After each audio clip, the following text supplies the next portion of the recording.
They starved him, they beat him, they tried to break him, but this one man walked out of the World War II prison camps alive.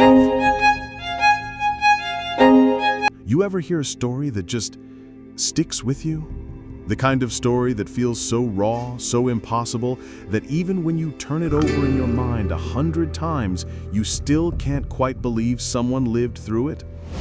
Well, this is one of those stories. It's about a man who was starved nearly to death, beaten, humiliated, stripped of everything but the tiniest ember of hope, and yet, he lived. He walked out of hell alive.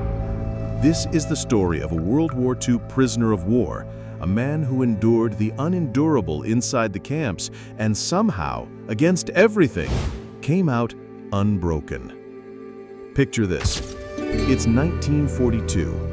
A young soldier, we'll call him David, was in his early 20s.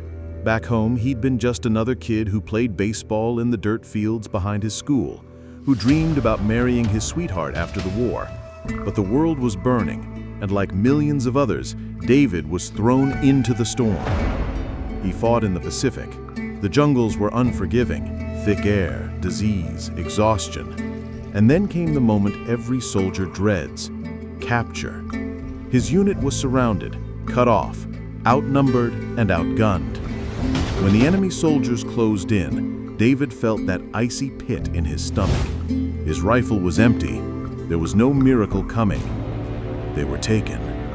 And just like that, in a single heartbeat, he stopped being a soldier and became a prisoner. The march was the first taste of hell. No food, almost no water, just blistering sun and the constant bark of guards' rifles.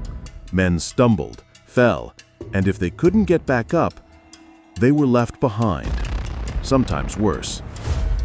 David remembered the sound more than anything. The sound of boots dragging in the dirt, of groans, of silence when one more man couldn't rise. Every step stripped away another piece of who they were. But David kept moving. He didn't know why. Maybe stubbornness, maybe fear, or maybe just the thought of his sweetheart's face, smiling in some memory far away from the jungle. When they finally reached the camp, it was worse than anything his mind could have imagined. Barbed wire fences, towers watching their every move, and barracks so crowded you could barely roll over in your sleep. The rations? A handful of rice, sometimes just water with scraps floating in it. The hunger was a living thing, gnawing constantly at his insides. Men's bodies shrank. Their eyes sunk deep into their skulls. Skin hung loose where muscle had been. But the hunger wasn't even the worst part. It was the breaking. The guards seemed determined not just to weaken their bodies, but to crush their spirits. Beatings were daily. Names became numbers. Dignity became a luxury no one could afford. David often thought, this is how men are turned into ghosts before they die. And yet, there was this stubborn little flame inside him. At night, when the barracks went quiet, some men whispered stories. One man talked about his farm back home, another about his daughter's first steps, another about the smell of fresh bread from his mother's kitchen. It was fragile, but it was life. Those stories became their shield. David clung to one thing, a memory of his sweetheart waiting by a white picket fence. He replayed it in his mind like a movie reel every night. When the hunger clawed too deep, when the guard's boots came down too hard, he'd close his eyes and see her.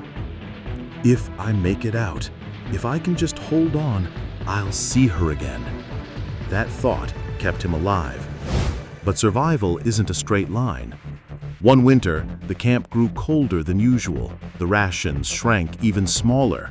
Disease spread like wildfire. Men fell one by one and the barracks emptied. David's body was all bones and skin. His weight dropped so low he barely recognized himself. He said later that in those days, even the act of standing up felt like lifting a mountain. And one night, lying on the dirt floor, he whispered to himself, maybe this is it. Maybe tomorrow I won't get up. But then he heard it. someone beside him humming just a faint tune. It was an old hymn. The words didn't even matter. What mattered was the sound. It was human. It was hope disguised as music. David forced himself to whisper along. And in that broken place, half starved and half dead, he realized something. The guards could starve him, they could beat him, but they couldn't take his choice to keep going. And then, one morning, it happened. The camp gates opened not to guards, but to Allied soldiers. Liberation. For a moment, David didn't believe it. He thought it was another trick, another cruel test. But when the soldiers handed him food, real food, he broke down. Not just from hunger, but from the staggering reality that he had survived. Out of hundreds of men who had entered that camp, only a fraction walked out, and David was one of them. But survival didn't end at liberation. When he returned home, David was a shadow of the man who had left. He weighed barely 100 pounds. Nightmares stalked him. Loud noises sent him spiraling back into the camp. And yet, he lived. He married that sweetheart, he raised children, he grew old. And when people asked him how he had survived the camps, he'd just shake his head and say, "I don't know. I guess I just refused to give up." And that's the part that stays with me. David wasn't a superhero.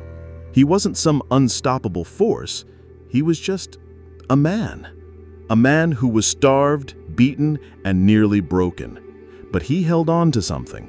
Hope, love, memory, stubbornness, whatever you want to call it. And that was enough to carry him through hell.